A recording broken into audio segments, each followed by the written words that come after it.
All right. So we are going to talk about what are relations. First of all, relations are, so any subset of A cross B is a relation from A to B. Okay. So you take any set. So relations are defined between two sets. The most general relation would be defined between A and B. Okay. A to B. So what does it mean? It means, so any subset of A cross B is a relation from A to B. Okay, let's look at an example. Suppose R1 is a relation on Z cross Z set of integers, cross set of integers, where the relation is x comma y, where x is less than equal to y. Okay, so do you agree that R1 is a subset of Z cross Z? Isn't it? Yeah, because it consists of elements x comma y, where x belongs to Z and y belongs to Z. So R1 is a relation on what? On Z cross Z. So it's a relation from Z to Z, or we can say it's a relation on A. In this case, it's a relation on Z. Yeah. Now, recall, a function is also a relation, by the way. Yeah. So if you have function f from A cross B, if this is a function, then look at the set A cross B and look at the following subset. All x, y, such that what we have is f of x equals to, right? So that corresponding to that function, we get a relation. Yeah. So every function, in fact, is a relation. Either the converse is not true, that it's not true that every relation is a function, right? Because you could have repetition of same thing, same symbol in the first coordinate many times. Yeah. So in fact, some people try to define functions as a relation. Does that make sense to you? Yeah. So some people like to start with, actually a lot of books, Canadian textbooks start with definition of relation, and then they say, oh, relation is a special kind of function, is a special kind of relation. Yeah. For example, let's say the following. Let me take A to be 1, 2, and B to be, say, alpha, beta. Yeah. Then look at the following relation. R, which is, say, 1, 2, sorry, 1 alpha, and let's just take 2 beta. Subset of A cross. This is a relation, right? And this relation is a function. Do you agree? Yeah. Now let's look at another example. R equals to 1 alpha, 1 beta.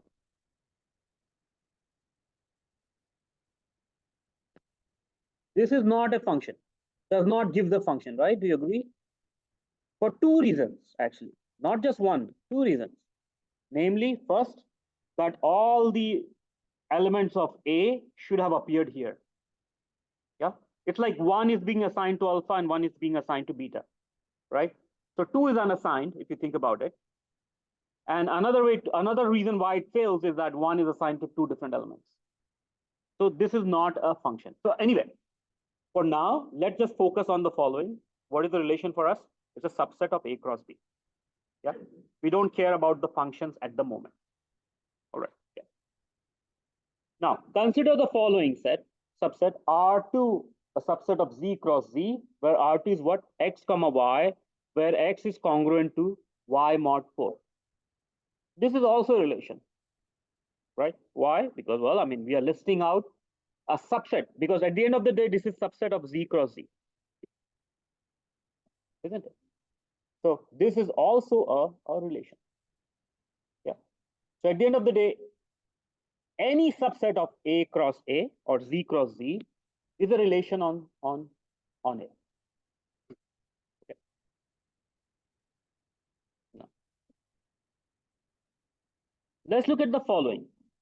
R3 is, so these are again few relations we need to talk about.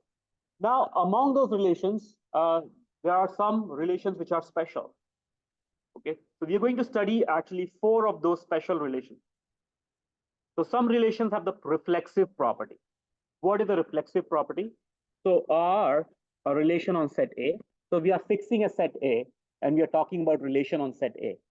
What is the meaning of that? We are looking at the subset of A cross A, right? Do you agree with that? So let R be a subset of A cross A relation. And we want to talk about a few properties. We say a relation is said to be reflexive if x comma x belongs to A for all x in A. So such a property is called reflexive property. Let's try to investigate this by an example. Let my set A be 1, 1. Sorry, let my set A be 1, consist of 1, 2, and 3. Let me define a relation on it. So let my R relation be 1, 1, 1, 2, 1, 3, 2, 2, 3, 1. Question, is this relation reflexive? Is this reflexive?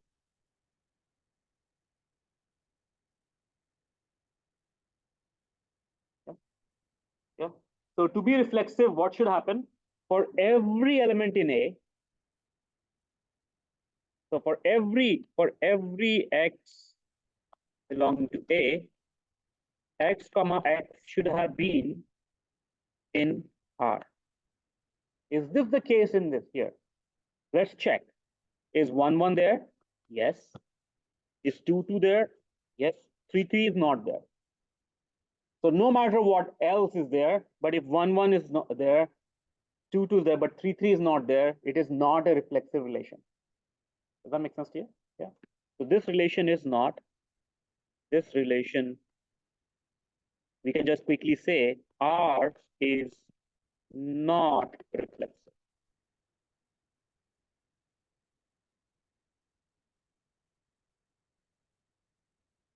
Yeah. So that is the idea behind the reflexive relation. All right. Now let's try to look at an example where our set A, or the set we are looking at relations on, is infinite. And from there, in these kind of cases, we have to have a more general argument. Let's look at R1. Is this reflexive?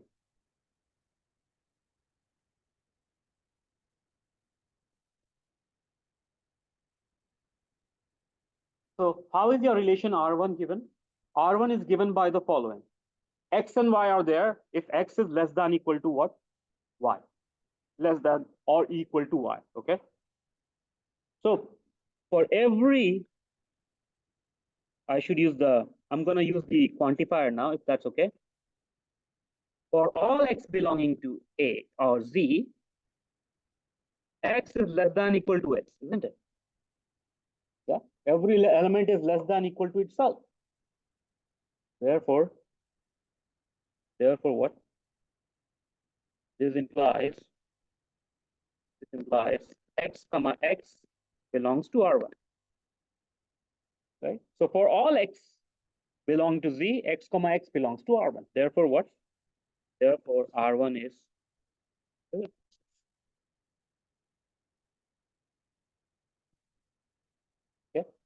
So that's the idea. So R1 is indeed reflexive because take 1, 1, it's there because 1 is less than equal to 1. 2, 2 is there because 2 is less than equal to 2, right?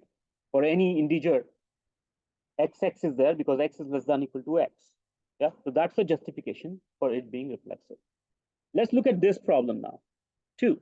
R3 is a subset of Z cross Z where XY belongs to this relation if X plus Y equals to 0.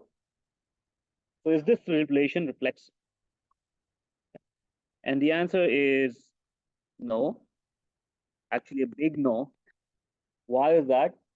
Because say 1, 1 does not belongs to R3 as 1 plus 1 is not 0. Right? So again, I mean, to provide a counter example, you just need to disprove it. You have to just give a counter example, right? Because for all, negative of for all is what there exists. So just one counter example suffices here. You say, okay, 1 belongs to R3 and 1 plus 1 is not 0.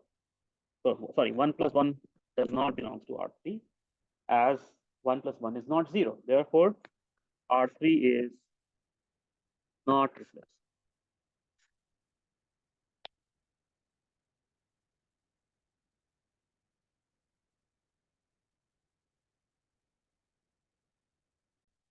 Now, it is very important to pay notice to the definition because definitions are key here. Let's look at the following. Symmetric. We call a relation to be symmetric if xy belongs to R, then yx should automatically belong to R as well. Okay. So note, if xy belongs to R, then yx belongs to. So such a thing is called, such a relation is called reflexive. Sorry, my bad. Such a relation is called symmetric. Yeah. So let me give you an example. So we can write a finite set of, again, let's take set A to be 1, 2, 3. Let R be a relation on A.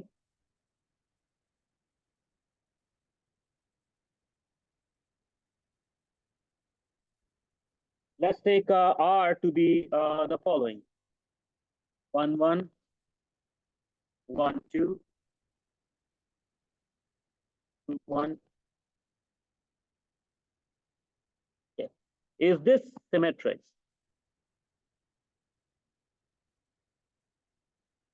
Or let us write, is R symmetric?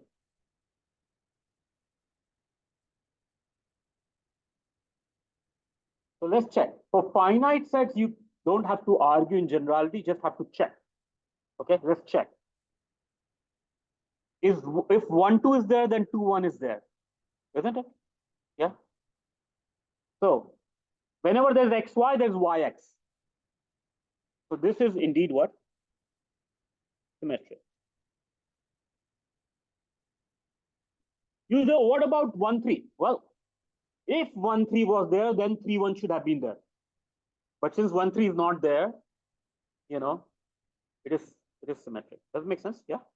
So if, unlike reflexive, symmetric is if something is there, if 1, 3 is there, then 3, 1 should be there in the same set. Yeah. But for reflexive, we have like for every element in A, XX should have been there. Okay. We see the difference, right? Okay. Now let's see here. R1 again, XY such that X is less than equal to Y. Is this relation symmetric? Let me just write it mathematically. All XY such that X is less. What do you think? If X is less than equal to Y, this implies Y is less than equal to X. Is it true?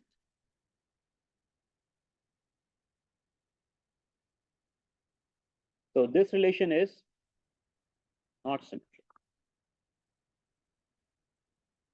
Again, why? How can we do this? We need to just provide a counter example. Yeah. How can we say this? 1, 2 belongs to R1, but 1 does not belong to R. Yeah. Because 2 is not less, since 2 is not less than equal to, so not symmetric.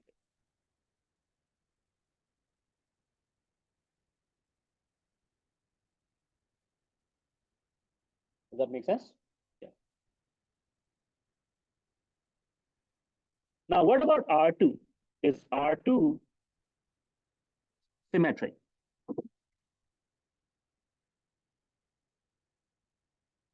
Yeah, it is indeed, right? We had the following: if X is congruent to Y mod 4, then Y is congruent to X mod 4. Yeah. So, or we can try to prove it from definition if you are not convinced about that part. Let's say, let XY belong to R2. This means what? X is congruent to Y mod 4. What is the meaning of that? The meaning of that is 4 divides x minus y, right? That's what the meaning of mod is, right? A is congruent to B, A is congruent to B mod M if M divides A minus B. Huh? But if M divides this guy, it is the same as saying M divides negative of this guy as well, right? Isn't it? If something divides, if 4 divides a number, then 4 is naturally going to divide the negative of that number as well, right? Yeah. This means what? 4 is divides, let me switch this, so it's going to be y minus x now, right? Little bit of rearrangement can bring it to y minus x. This is same as saying what? Y is congruent to x mod 4. Yeah. And what does that mean? That means y is related to x. I want to use couple of different symbols. So I want to say, this is another way to say, all right, or you can just use R. It's clear that we are talking about the relation above, okay? Or we can say, yx belongs to R2. Therefore, R2 is symmetric. Make sense? In fact, R2, we should have talked about R2 here as well. Let's talk about R2 in the reflexive setup too, okay? Yeah, here. So let's have R2 again here. R2 is defined as there as x is related to x, y is there if x is congruent to y mod 4. Yeah. So is this reflexive? Is R2 reflexive? What does it mean? It means is x congruent to x mod 4? That is the question we are asking. What does it mean? It means does 4 divides x minus x? Indeed, yes, isn't it? So 4 divides x minus x. This is same as saying x is congruent to x mod 4, right? Therefore, all x in Z. Therefore, R2 is also R2 is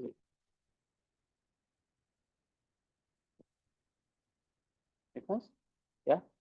So R2 is reflexive, but I mean, again, we were talking about symmetric. R2 is symmetric as well. Now let's talk about another property called transitive property. And again, there are other ways to write. Sometimes it's good to write x is related to y like that. Yeah? Another notation. Yeah. Instead of writing it as 2 coordinates. Now, what is the meaning of transitive property? Again, note if xy and yz belongs to R, this implies xz belongs. So if we have this true, then xz belongs to R. So this relation is called transitive. Yeah, it's like it's getting transitively, x is getting transitively related to what? Z. Yeah, it's like you're taking a transit at y essentially. Yeah, if x is related to y and y is related to z, then what? X is related to. So such a thing is called transitive. Let's take an example here. Again, small example. R to be, again, set A to be 1, 2, 3. And here we have 1, 1, say, and we have 1, 2. Is this relation, is this transitive?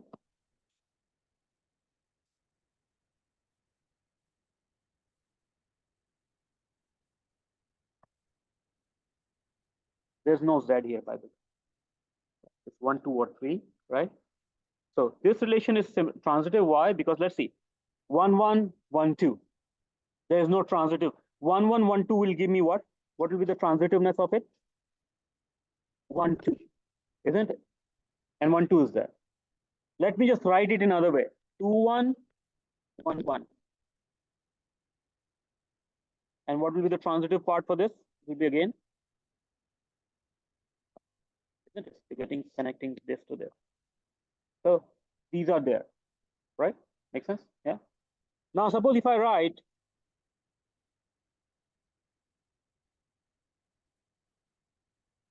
now what will make it non-transitive is suppose I add say 1 3. Yeah. So if I have one, well, that will also keep it transitive still, right? Maybe if I do say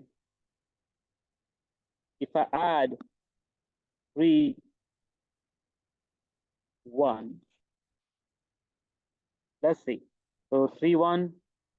So this if I okay, I should not change in the same thing. Let's write down below an example. Let's say R bar, a new relation given by 1 1 1 2 and say 3 1. Yeah, this relation is not transitive. How's that? Well, I have 3 1 and 1 2 belong to R bar, but what will be the transitive? 3 3 2. 3 2 does not belongs to R bar. So not transitive.